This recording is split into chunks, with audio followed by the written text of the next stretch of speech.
kiddos. It is I, your unmedicated host, Captain Cook here, back here with another episode of the Terror Files. We have another creepy story that landed on my desk today. A story entailed Where Bad Kids Go. Authored by, I really don't know. This story was just passed around in the wild. My on-the-field man, Bert, couldn't scrounge up any answers, and if he can't find something, I take his word for it. But regardless, this story is an underrated gem in the creepypasta universe. Maybe because it doesn't have a spooky icon that fangirls can obsess over. Who knows? Moving forward, let's read the story, kiddos. I must have been 6 or 7 when I lived in Lebanon. The country was ravaged by war at the time, and murders were common and frequent. I remember during a particularly vicious era when the bombings rarely stopped, I would stay at home, sitting in front of my television, watching a very, very strange show. It was a kids' show that lasted about 30 minutes and contained strange and sinister images. To this day, I believe it was a thinly veiled attempt on the part of the media to use scare tactics to keep kids in place. Because the moral of every episode revolved around uptight ideologies. Stuff like bad kids stay up late, bad kids have their hands under the covers when they sleep, and bad kids steal food from the fridge at night. It was really weird. And much of the language was in Arabic, it seemed. The images were very graphic and comprehensive. The thing that stuck with me the most, however, was the closing scene. It remained much of the same in every episode. The camera would zoom in on an old, rusted, closed door. As it got closer to the door, strange and sometimes even agonizing screams would become more audible. It was extremely frightening, especially for children's programming. Then, text would appear on screen in Arabic reading, "That's where bad kids go." Eventually, both the image and the sound would fade out, and that would be the end of the episode. About 15 or 16 years later, I became a journalistic photographer. That show had been on my mind all my life, popping up in my thoughts sporadically. Eventually, I had enough and decided to do some research. I finally managed to uncover the location of the studio, where much of that channel's programming had been recorded. Upon further research and eventually traveling on site, I find out it was now a desolate and had been abandoned after the war had ended. I entered the building with my camera. It was burnt out from the inside. Either a fire had broken out or someone wanted to incinerate all the wood furniture. After a few hours of cautiously making my way into the studio and snapping pictures, I found an isolated, out-of-the-way room. After breaking some old locks, I managed to get the heavy door open. I remained frozen in the doorway for several long minutes. Traces of blood, feces, and tiny bone fragments littered the floor. It was a small room and an extremely morbid scene.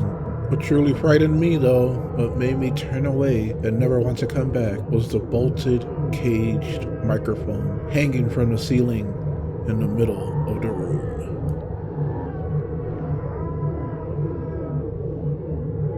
Well, kiddos, how was that? A very harrowing tale indeed.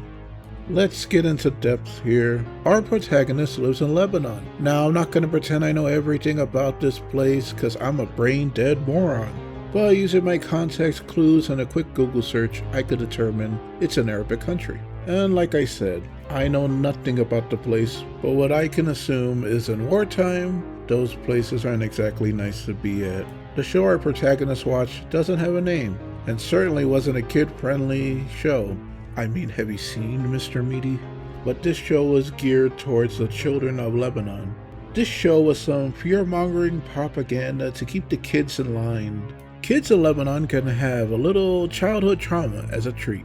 But as the story describes, there's a big metal door, screams of agony, and text that reads, "That's where bad kids go."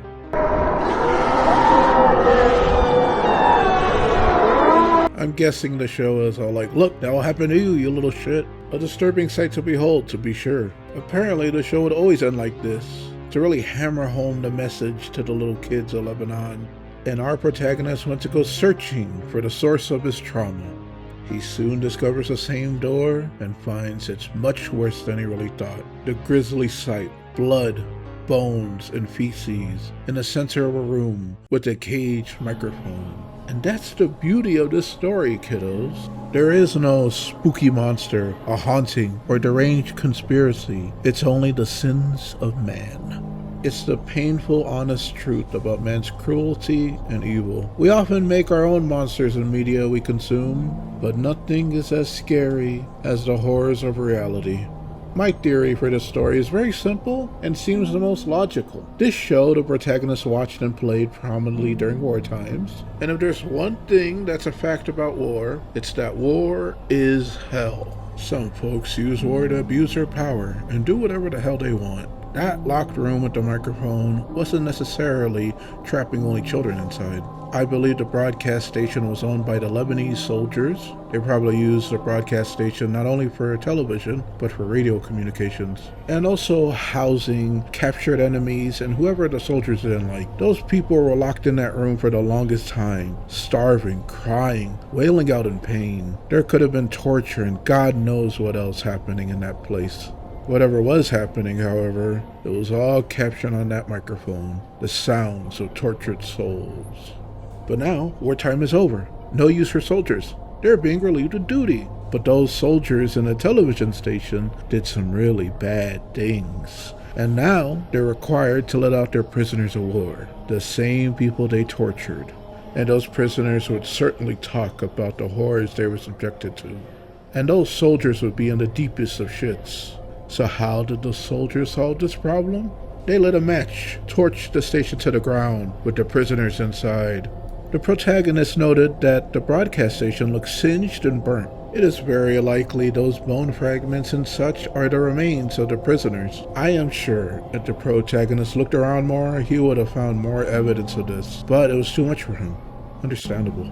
A hopeful result would be our protagonist notifying the Lebanese government of his discovery, but that's wishful thinking. I think he left and carried this new scar with him, and this grisly sight would go cold and no justice would be served. That's even if there was justice to be found in the first place. With that, I believe this case is open and shut.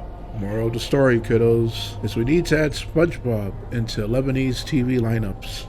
But yeah, this is a story. It's one of my favorites. It's so simple, yet effective. The problem with creepypastas, I surmise, is they have the need to add unnecessary details that really bog down the story and bloat it. This story has none of that. Simple, straight to the point. Now, I did have my theory explaining what I think happened in the story, but that could be totally wrong. This story doesn't show its full hand and leaves enough puzzle pieces.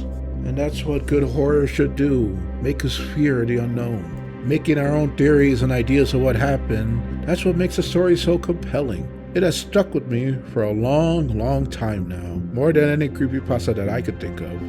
Well, with that, I think this case could be put to rest. I'll have my man on the field, Bert, look into it some more, but I think this case is done and dusted. I am your ever loyal, unmedicated host, Captain Cook, and join me next time for another case in the Terror Files.